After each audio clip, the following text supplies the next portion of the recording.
Hello guys, welcome back to the YouTube channel. So we made a video about lowering risk and lowering risk, hiring your win rate, how to win more. And in that video we talked about the entries, on being more patient with your entries rather than entering at random points in the market.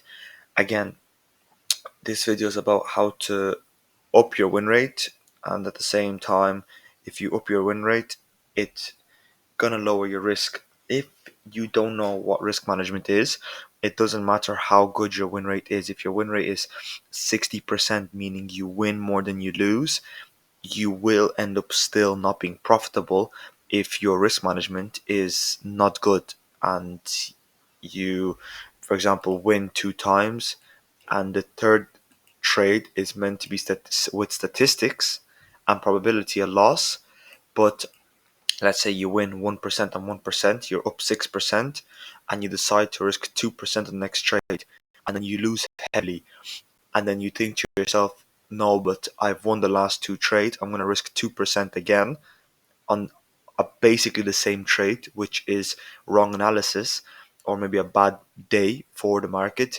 You enter again, now you're down another 2%, and then you went from 6% because you had two, three, or trades down to 2%, and you've just lost 4%. You're thinking, I want to get her back, and you're going to keep chasing it until you lose all your profits that day. So, if you don't know what risk management is, I do have a course in my Discord that has risk management, liquidity, beginner steps, every single thing, learning about everything, how a funded account works, how to pass funded accounts, everything in the course.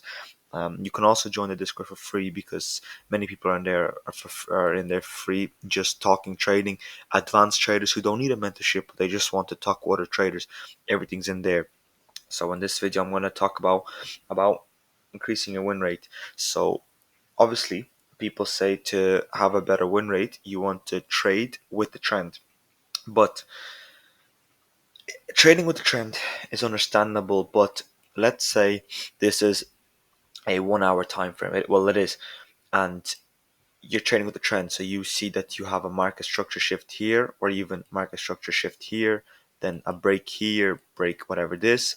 So you're in an uptrend right now, right? The problem with this is that when you're in this area, for example, we just broke in this high up here, right? In this area right here, you're saying we're in an uptrend. I'm going to look for buys. And the market ended up dumping for the next like 6 hours. And then you're thinking, but we're in an uptrend. Why am I losing? But that's the thing. When you're in an uptrend, the market's already made the move. You get me? So when you get this, for example, move here, you've made your move, and anywhere above like the halfway line, you're basically buying and gambling because you don't know when it's going to continue or when the trade's going to retrace. You've got no indication, you're just guessing. And obviously, it's difficult to enter somewhere around here because where are you going to put your stop loss? You're going to put it here, but it makes no sense to put it here. You'll obviously put it either below a low or you put it below a POY, which is the little black candle. So your stop losses are too big, makes no sense, and you're on a higher time frame. So what do we do? This is based off liquidity. In a high and low, in an uptrend with highs, lows, and higher lows, you don't want to be entering, even if we're in an uptrend, after a high gets broken. It doesn't matter if you people are breakout traders, whatever. You're more than likely going to get stopped out before the market goes higher. So you can see the market went higher, but you would have lost. You would have lost first, and then it would have went up. You would have said, "Oh, right direction," but no, you've lost because you were bad at trading and bad analysis. What do you do instead? In this situation, it's actually pretty perfect. If we just zoom in, we identify our high and low. You can have a high with just two candles because it's a move up and a move down. On lower time frames, this is a 15-minute high, 5-minute high, everything. So that's a high, and this is our low. Okay, in here we broke this high above here with this candle, but not the wick. Remember, we do it's not the wick, but you mark the wick because that's the highest point. But to confirm the wick as being the high, the body must close, and it did. So that's our new high, okay? And when we learned, actually, that's different. I was about to spill some sauce, which is in the mentorship. That's only for the mentorship students. That's going to increase your win rate to like 90%. My last few trades have been going crazy. Last three signals have been winners: 1 to 3, 1 to 3, 1 to 7, like all high ors, normal ors. And yeah, so when you break your high, you also have now a low, okay? You have a low, which is liquidity. And liquidity, we know and we've learned about it for free. You want to be with the liquidity. So after liquidity gets taken, you want to go with the liquidity kind of explosion, meaning when you have liquidity taken, you want to go in the opposite direction with the move up basically. So in this situation, you've got your low, okay? And instead of buying anywhere in this area here and losing, you just wait for the low to get taken out, because that's the first low. Then the market is probably going to want to do that to take out buyers, which are doing what I told you not to do. They're buying in this area expecting it to go higher, and then they get taken out. So then when you go on the lower time frame, you've got your 1 hour liquidity in there, right? You wait for liquidity to be taken or the low, and then you think, okay, we've just taken a low, we are bullish, so I'm going to look for a trade. And then anywhere in here, I guess, because when the market goes down, it would have showed you something down here. You enter your trade, and you got two things. One is you also swept this low down here, so it's another liquidity sweep. So you look for a trade in here. You could have caught a buy, depending how low your time frame is, a buy up to, let's say, from like, you would have probably gone entry somewhere in here up to here, or you could have entered on a 5 minute time frame, or one with your entry being somewhere in here. Entry wise, this is different videos. I can't teach you everything in one video about how to enter, how to spot this.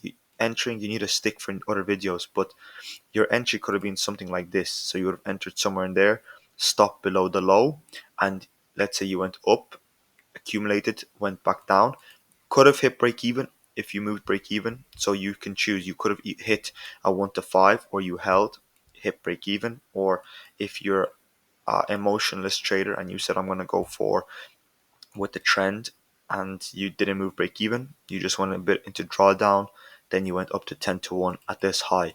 So that's how to increase your win rate.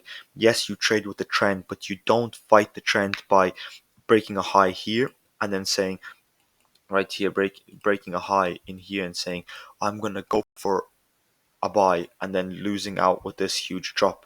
You need to understand why. It went down because it wanted to sweep this liquidity and this. And if I'm correct, also, I think this could have been Frankfurt low. Advanced traders will know about this, and newcomers need to learn about this. It's session. Again, it's in our Discord and it's all discussed.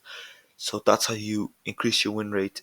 Again, majorly by when you're trading with the trend, you wait for basically a retracement or an indication. In this situation, you've pulled up a lot.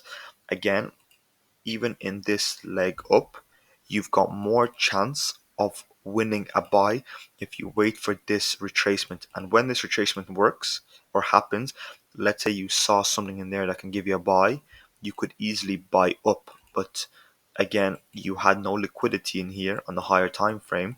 So then your trade would have to look something like this, which is still good enough. You would have your stop loss somewhere. You would have it under the low, obviously, if you got a trade in there somewhere. Let's say, make it realistic like this. You would be targeting either the maybe the last high that was made, or maybe some kind of liquidity point here. Here we have, yeah, this is not bad. You can see here on the 15, you've got a pretty good POI, which is this pink candle. So that could be your TP.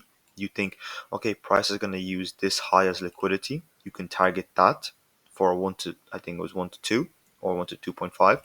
Or you can say, okay, I'll just take my 1 to 3 and TP at the POI. And there you go. That would have been a good trade. But again, a bit more riskier, rather than, as you can see here, you get still, it drops lower, you get a deeper pullback, sweeping high time frame liquidity, lower time frame liquidity, which is 15, but I consider that as high, so 15 plus, and then you have a decent rise with a lot of movement and high potential of getting a good big trade. So that's how you up your win rate. When you're trading with the trend, you still wait for a pullback, liquidity, and more confirmation that you're continuing with the trend. That's one. And well, yeah, that's basically it. What we said, you have to trade with the trend, one, but combine trading with the trend with liquidity and confirmation that you're going to continue up. And don't trade after highs get taken. So don't buy after highs gets taken. Buy when a low gets taken. That will increase your win rate more. That's the bigger lesson. And if you want to stick something from this video up on your wall or in your notes, it's trade with the trend, buy when lows get taken, sell when highs get taken, and then you will have a better win rate. So I'll see you in the next video, guys, and enjoy.